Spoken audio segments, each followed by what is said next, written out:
안녕하세요. 한동안 이 동영상 촬영을 못했네요. 여러 가지 여건 때문에 이 점 양해해 주시기 바랍니다. 오늘은 계시록 7장에 나오는 다른 천사와 하나님의 인이라고 하는 제목으로 이 동영상 말씀을 드리도록 하겠습니다. 이 이야기는 지난 시간에 세 번의 터닝 포인트에 대해서 언급했는데 21세기에서부터 시작된 마지막 터닝 포인트 진행에 포함된 내용일 수 있습니다. 앞으로 아마 이 계시록에서 나오는 내용을 강의할 때는 바로 마지막 터닝 포인트에 포함된 그런 내용이라고 생각하시면 됩니다.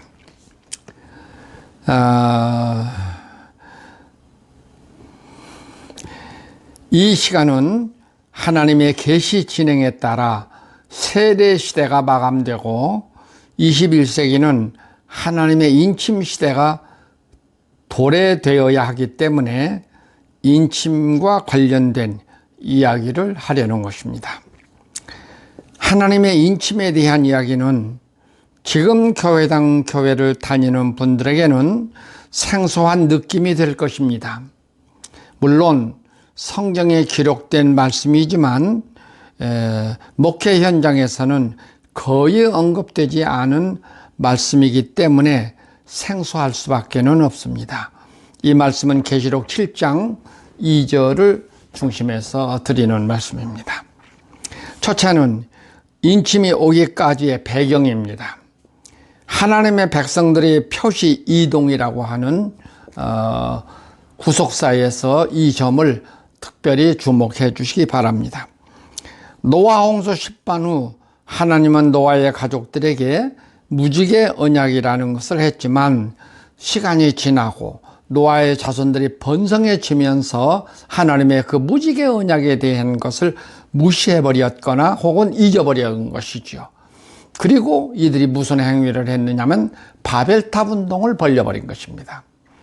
이것을 보선 하나님께서는 그들을 그냥 그대로 둘 수가 없었죠. 왜 그래요? 무지개 언약을 무시한 것뿐만이 아니라 바벨탑 운동을 쌓는 것은 하나님을 향한 도전으로 비춰졌기 때문입니다. 그래서 하나님은 내려오셔서 그 바벨탑을 무너뜨려 버리고 사람들의 모든 언어를 혼잡케 해서 사방에 흩어버리신 것입니다. 그리고 갈대아 우르에 있는 아브라함을 다시 부르신 것입니다. 이 아브라함을 부르신 것은 부득이 당신의 백성을 따로 구별하는 방식으로 할례를 받게 합니다. 이때부터 하나님의 선민과 이방인으로 구별이 된 것이죠. 할례 시대를 그래서 우리는 구약 시대라 이렇게 말합니다. 다음 두 번째는 예수님의 등장하심으로 세례자 요한으로 시작된 세례료 표시 효력이 이동이 됩니다. 이제 할례에서 세례로 그 표시 효력이 이동이 된다는 거예요. 이때를 우리는 신약 시대라 합니다. 세례가 지배하는 시대, 세례가 효력을 가지고 있는 시대, 이것을 신약 시대라 한 것입니다. 다시 말하면 구약 시대라 한 것은 할례 받은 시대였고 신약 시대는 세례 받은 시대로 옮겨졌다, 형태가 바뀌어졌다, 지금 그런 뜻입니다. 그런데 바리새인들과 율법 교사들은 그것을 거절해 버렸어요. 세례를 받는 걸 거절했어요. 이것을 누가복음 7장 30절에서는 그렇죠. 저들을 위하여 세례 제도를 두었는데 저들이 그 세례를 받지 아니하므로 하나님의 뜻을 저버렸다, 이렇게 기록을 합니다. 이 저버린 사건은 지난번 앞에서도 말씀을 드린 바 있습니다만은 이게 무슨 결과를 가져왔죠. 계시록에 들어가서는 바로 이들이 사탄의 회당으로 규정이 됩니다. 그래서 계시 진행에 의해서 표시가 이동이 될 때 먼저 받은 표시 때문에 두 번째 것을 거절한다는 것은 바로 사탄이 된다는, 사탄의 무리가 된다는 이런 결과를 가져온 것입니다. 지금 우리는 세례시대를 살아왔습니다. 그런데 지금 21세기에 들어와서 인침을 제시한 것입니다. 만약에 이것을 여러분이 거절한다면 유대인의 운명과 똑같은 결과가 된다는 것입니다. 명심하셔야 됩니다. 예. 여기서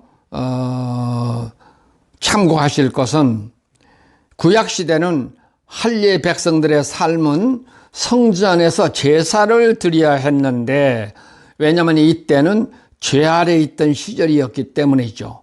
그런데 이것이 종교 형태 아래 삶이었다는 거예요. 종교 형태. 이게 지금 교회와 종교를 구별을 지금 못하고 있거든요. 왜 그래요? 로마 교회가 되면서 이걸 갖다가 혼합을 시켜버리면서 이런 결과를 찾아온 것입니다. 그러니까 그때부터 벌써 거룩이라는 것이 상실이 되어버린 거예요. 종교와 교회는 전혀 근본이 다른 것인데 이걸 지금 혼합시켜버린 것입니다. 다시 말하면 지금은 어떤 시대예요? 간판은 교회란 간판을 걸어놓고 그 내용은 전부 구약 율법 종교를 그대로 이름만 바꿔서 내용을 만들어 놓은 것이잖아요. 그 대표적인 게 뭐예요? 모든 시스템이 다 그렇게 됐잖아요. 예수님은 성전을 헐으라고 그랬는데 지금은 뭐예요? 전부 교회당들을 짓는 거잖아요. 에? 중세교회가 전부 예수님은 헐으라고 그랬는데 우리는 성전 지차해가지고 유럽에서 그 어마어마한 사원들을 지어온 거잖아요. 그러니까 구약으로 되돌아가 버린 것이죠. 구약에서는 제사장들이 그걸 집행했는데 신약이 와서는 뭘로 이게 바뀌어져요? 가톨릭은 초기에는 사제들이라 지금은 신부죠. 또 개신교는 뭐예요? 목사 제도가 도입된 거잖아요. 이게 뭐예요? 성직 제도라는 거예요. 성경은 분명히 만인 제사장서를 말하는 것이잖아요. 예? 베드로 전서 2장에도 한번 보세요. 너희는 왕 같은 제사장들이요. 예? 이것을 갖다가 뭐예요? 이 킹제임스 성경에서는 뭐라고 말해요? 왕가의 제사장들이요 그랬어요. 성직자와 평신도라는 것이 없단 말이에요. 이 제도는 로마 교회가 되어서 가톨릭이 만들어 놓은 제도잖아요. 근데 지금은 엄연히 성직자, 목사와 평신도라는 이런 이중 구조로 되어 있는 거잖아요. 그러니까 이게 다시 돌아가 버린 거예요. 옛날에 구약시대의 제사장들과 일반 할례받은 백성들, 이스라엘 백성들을 놓고 유대 백성들을 놓고 그렇게 구별을 한 것처럼 지금 그렇게 똑같이 된 거잖아요. 이거를 갖다가 조금도 문제의식을 안 한다는 자체가 이게 문제가 있는 거죠. 자, 그러면 21세기 표시는 하나님의 인침으로 바뀌고, 왜냐하면은 이 인침으로 바뀌는 것은 형태라는 나라 형태로 바뀌니까 형태에 따라서 인침이 와지는 것입니다. 반드시 죄송합니다. 반드시 표시는 형태에 따라서 와지는 것이니까, 구약시대의 형태였으니까 할례가 왔고, 신약시대는 세례시대의 형태가 왔으니까 세례를 받게 된 것이고, 그런데 21세기에는 이게 지금 교회당 제도가 아니라는 거죠. 이것이 바뀌어야 된다는 거예요. 그것을 지난 시간에 라오디게아 교회 이야기하면서 아주 역설을 한 거잖아요. 흰옷을 사서 입어 벌거벗은 수치를 가리워라. 그 말이 형태를 바꾸라는 거라고 했잖아요. 그런데 이 21세기에 와서는 이게 지금 종교 형태가 아니고 나라 형태로 바뀌는 거예요. 나라 형태로 바뀌니까 표시도 인침으로 바뀌는 거예요. 이런 것들을 분명하게 구별을 하셔야 합니다. 우리가 신약시대라고 하는 것을 이해를 하셔야 되는데요. 이게 혼동이 되니까 이런 이해도 못하고 있는 거예요. 목회하시는 분들도 교회란 말이 어떻게 성립이 된 거예요? 예? 예수 십자가 사건, 그거 무슨 사건이죠? 죄를 청산한 사건이 있잖아요. 청소한 사건이란 말이에요. 이 죄에 우리가 다 사로잡혀 있었는데 예수 십자가 사건은 이 죄를 청소한 사건이잖아요. 청소하고 난 후에 뭐가 이루어졌어요? 오순절 성령 강림이 우리 몸에 임한 거잖아요. 그래서 우리 몸이 교회가 된 것이란 말이에요. 이런 놀라운 사건을 갖다가 구약시대 형태로 이걸 바꿔버려가지고 이 천박한 짓을 지금 하고 있는 것이잖아요. 근본이 달라져 버린 것인데 이게 얼마나 이 위대한 사건을, 예수 십자가 사건이나 오순절 성령은 뭐예요? 하나님의 영이잖아요. 스피리트. 그게 우리 몸에 온 건데, 그래도 우리 몸이 하나님의 몸이 된 사람들인데 이 기막힌 사건을 종교 형태를 만들어 가지고 그 천박한 종교 행위를 하고 살아온 것이잖아요. 얼마 동안 1600년 동안 그렇게 살아온 것이라니까요. 이걸 모르겠어요? 그런데 21세기에 들어오면서 감춰왔던 이 비밀을 다 지금은 드러내 주신 것이잖아요. 이것을 갖다 뭐라 그래요? 계시 조명이라 그래요. 계시 조명도 그냥 계시 조명이 아니에요. 이것은 뭐죠? 성경에 기록되어 있는 것을 밝혀주셨다 한 거니까 이건 무슨 뭐예요? 앞에서 다 말했어요. 예? 이게 뭐죠?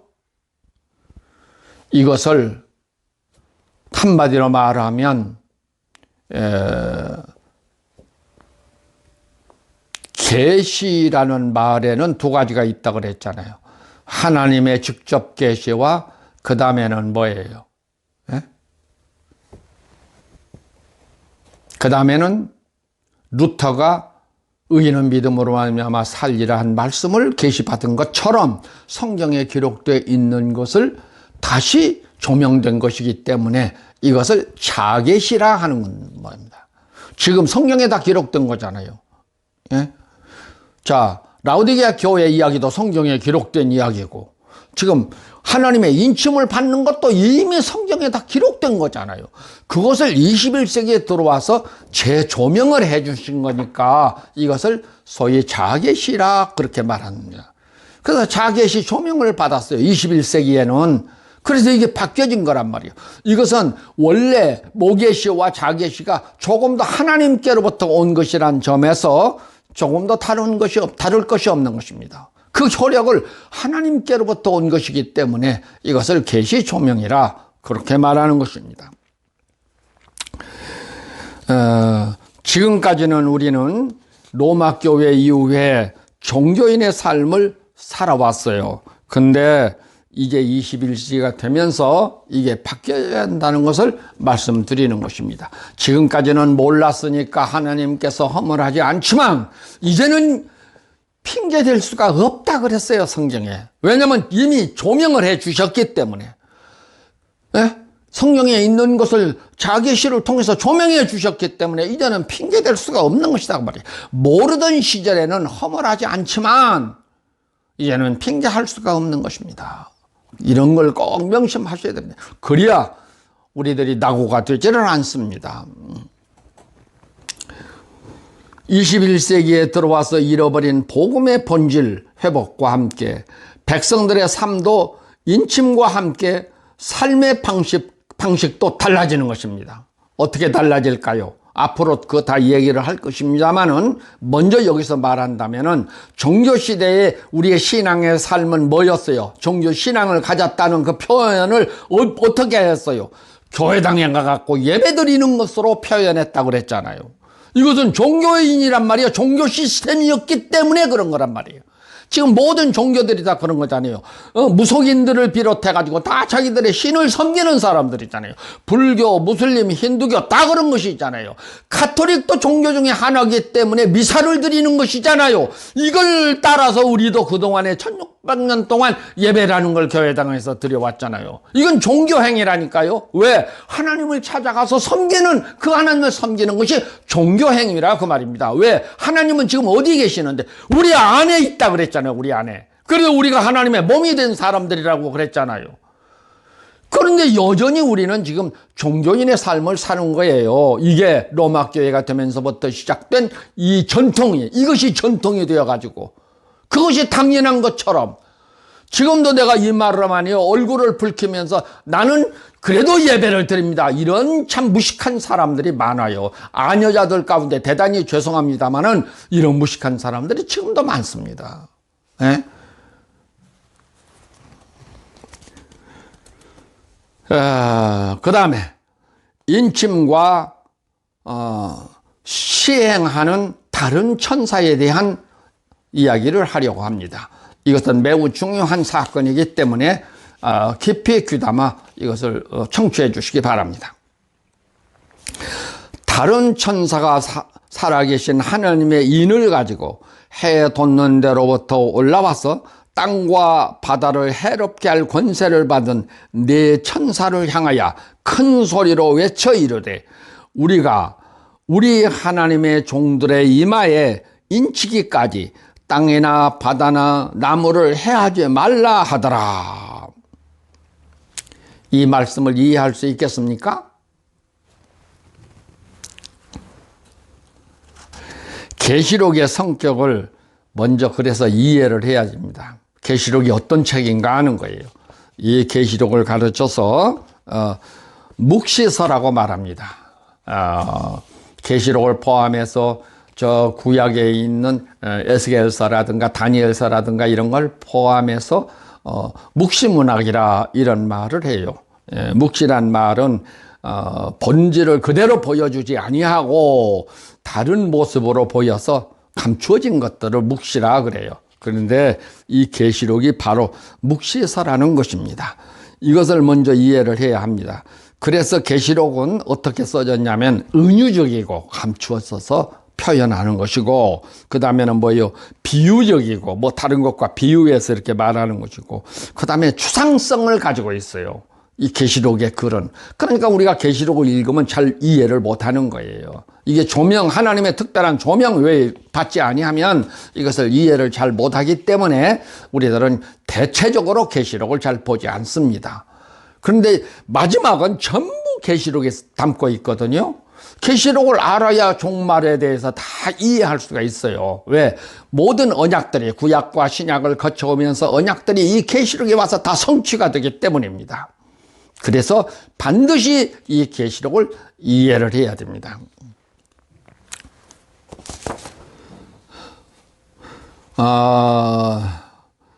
여기서 두 가지만 생각하려고 합니다. 첫째는 다른 천사가 하나님의 인을 가지고 해 돋는 데로부터 올라와서, 여기 하나님의 인을 가진 다른 천사에 대해서 우리들이 생각을 해야 됩니다. 왜 다른 천사라고 했을까? 아까 땅에서 내 곳에 바람을 붙들고 있는 천사와 다른 천사다, 그런 말일 수 있어요. 그런데 우리들이 좀 더 생각을 해봐야 됩니다. 왜 그런 줄 아세요? 여기 해 돋는 데로부터 올라와서 이렇게 됐으니까, 지금 천사를 말할 때는 천사는 어디에 속한 사람들이에요? 하늘에 속한 사람들이잖아요. 하나님의 종들이잖아요.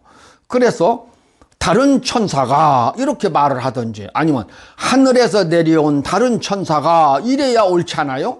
그런데 여기 이 본문에서는 해 돋는 데로부터 온 다른 천사라 이렇게 말을 했어요. 이것을 킹 제임스 성경에서는 뭐라고 이 말을 해석을 했냐면, 동방에서 온 다른 천사가 이렇게 했어요. 이 천사가 지금 다른 천사를 말하면서 천사가 오는 그 출처에 대해서 언급을 하고 있다는 거예요. 그게 어디에? 해 돋는 데에서, 동방에서 이렇게 지금 표현하고 있는 거예요. 그런데 원래 천사는 그런 게 아니잖아요. 왜 이런 말을 이 성경에 붙였었을까 하는 거예요. 그래서 이 다른 천사라는 의미를 우리는 이 출처를 밝혔다는 점에서 우리들이 보다 깊이 생각해야 하고 폭넓게 생각해야 되고, 신중하게 판단을 해야 된다는 것입니다.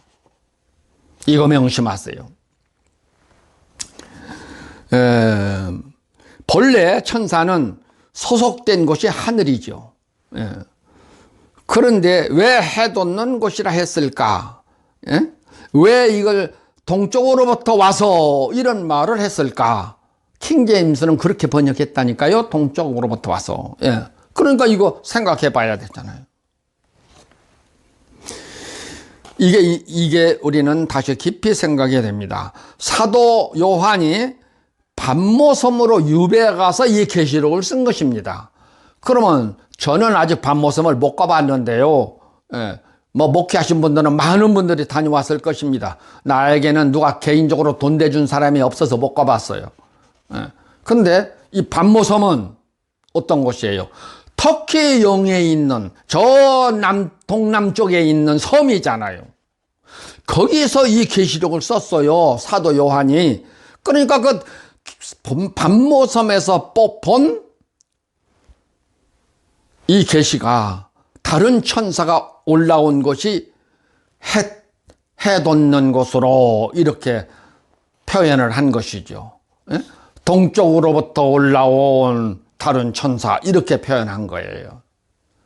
그래서 이런 출처 지명을 말하는 것은 사도 요한이 반모섬에서 그렇게 지금 계시를 본 거예요. 그러면 여기서 생각해 봐야 되잖아요. 자, 반모섬에서 본 해 돋는 곳, 이 문제는 풀어야 할 인가진 다른 천사에 대한 정확한 해석을 할 수 있어요. 그래서 이 문제를 먼저 생각을 해야 됩니다. 그러면 21세기 마지막 살아계신 하나님의 인을 가지고 하나님의 종들의 이마에 인을 칠 다른 천사는 뭐냐고요? 누굴까? 지난번도 한번 인용을 한 것 같은데요.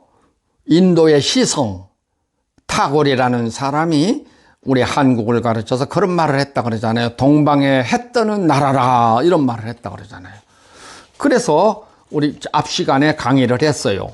자, 복음이라는 것이 팔레스타인에서 시작되어 가지고 시계 방향으로 에베소서로 가가지고 마게도냐로 가가지고 로마로 가가지고 아메리카 대륙으로 가고 아메리카 대륙에서 극동아시아로 왔다 그런 말을 했어요. 포도원 품꾼 이야기에서. 그런데 이 극동아시아 중에서 복음이 가장 왕성한 나라가 어디예요? 일본, 한국, 중국을 둘러서 극동아시아라고 하는데 그중에 한국이 당연하잖아요. 그래서 다섯 번째 품꾼은 우리 한국이다. 그런 말을 앞에 강의에서 말했어요. 그래서 여기 아까 동쪽에서 혹은 해 뜨는 곳에서 올라온 다른 천사는 아까 포도원 품꾼의 다섯 번째 사람일 수 있다는 거예요. 왜? 이 다섯 번째 사람이 마지막 남아있는 선교지대를 선교를 할 수 있는 것이고 또 다섯 번째 사람이 하나님의 나라를 건설할 수 있는 사람들이고 이 다섯 번째 사람이 마지막 사역을 하는 사람들이기 때문에 여기서 말하는 다른 천사를 바로 포도원의 다섯 번째 품꾼으로 이해할 수 있어야 한다는 것이죠. 이걸 무시하면 절대로 안 돼요.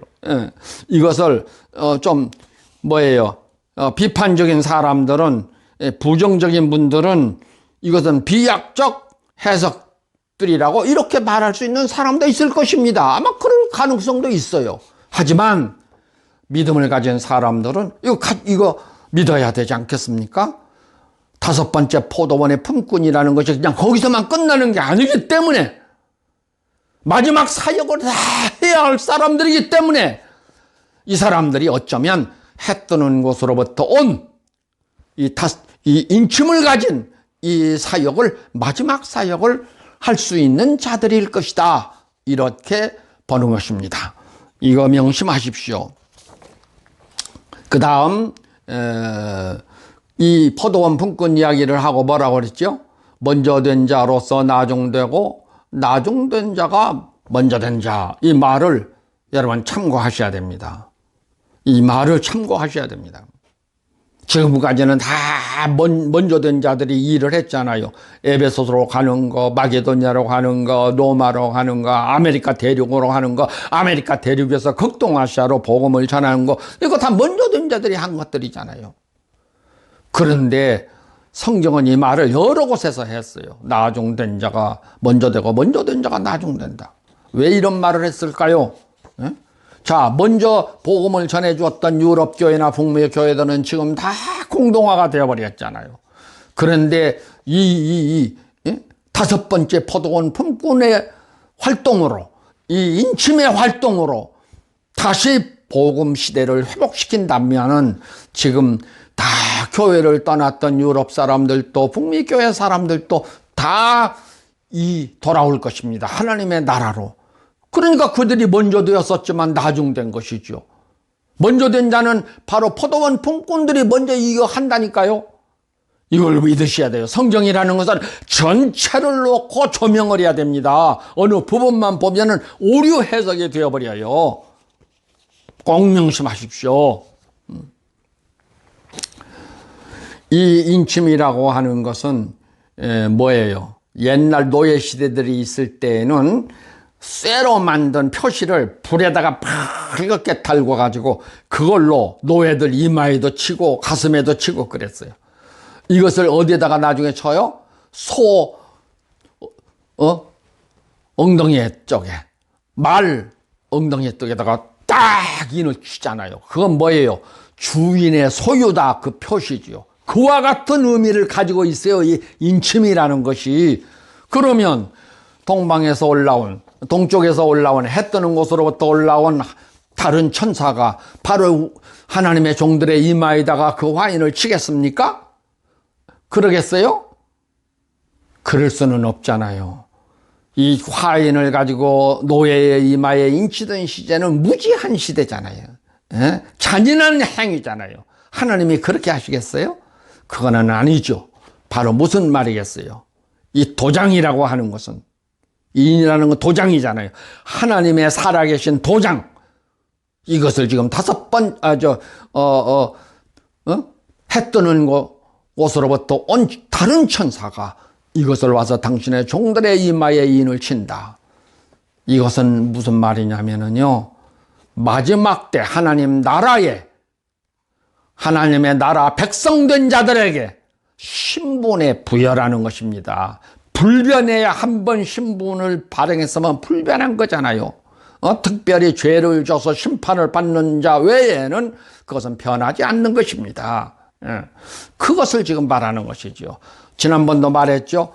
탈북민이 대한민국에 와 살려면 대한민국 정부로부터 발행된 주민등록증을 받아야 하고, 우리가 미국 가서 살려면 미국 정부가 발행하는 미국 시민권을 받아야 하는 것처럼 하나님 나라의 백성이 될 자들은, 하나님 그리스도의 왕국의 백성이 될 자들은 바로 이 신분의 표시를 받아야 한다. 지금 그 말입니다. 이거 놓치면은 여러분 100번 1000번 주여 주여를 찾아도 저 새하늘과 새 땅은 못 들어가는 것이잖아요.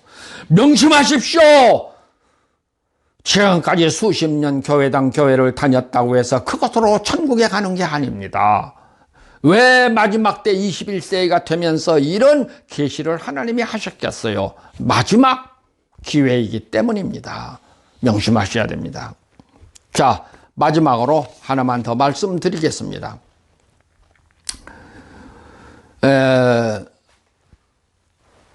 인침은 하나된 상징적 표현일 수 있다는 거예요. 마지막에. 이게 얼마나 중요한 거예요. 왜 그래요? 계시록 7장 5절로 10절에 보면은 각 나라에서 온 무리의 명칭이 기록됩니다. 예? 이스라엘 사람들이 디아스포라의 삶을 살면서 각 나라에 흩어져서 살았어요. 이 사람들을 두고 한 말이에요. 지금 각 나라에서, 그 말은 다른 나라 사람들이서 이게 아니고, 지금 여기 계시록 7장에서는 지금 이스라엘, 그래서 명단이 쭉 나오잖아요. 이스라엘의 12족속의 명단이 나오는 거죠. 이 사람들이 디아스포라 생활을 하면서 각 나라에 흩어졌는데 그 사람들을 다 불러서 인을 친다는 거예요. 그리고 그 인친 사람들이 뭐 어떻게 해요? 어린 양의 피에 옷을 씻어 씻어서 흰 옷을 입고, 그리고 예수는 이들의 뭐예요? 목자가 되셔서 이들을 생명수 샘가로 인도한다 그랬어요.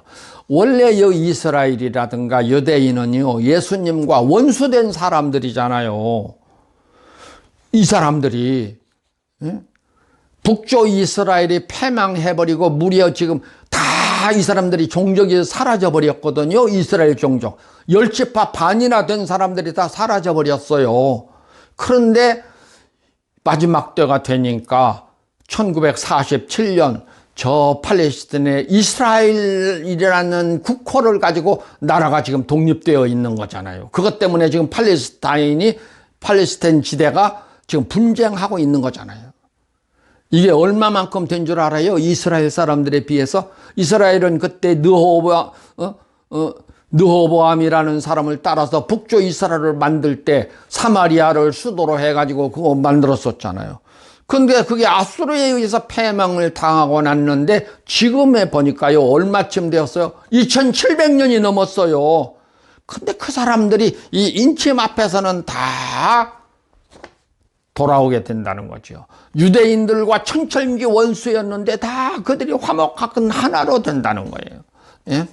예수와 원수되었던 자들이 다 예수 안에 와서 예수의 피로 씻고 새 옷을, 흰 옷을 입고, 그리고 예수가 그들의 목자가 되시고, 또 그 다음에 7장에서 뭘 말해요?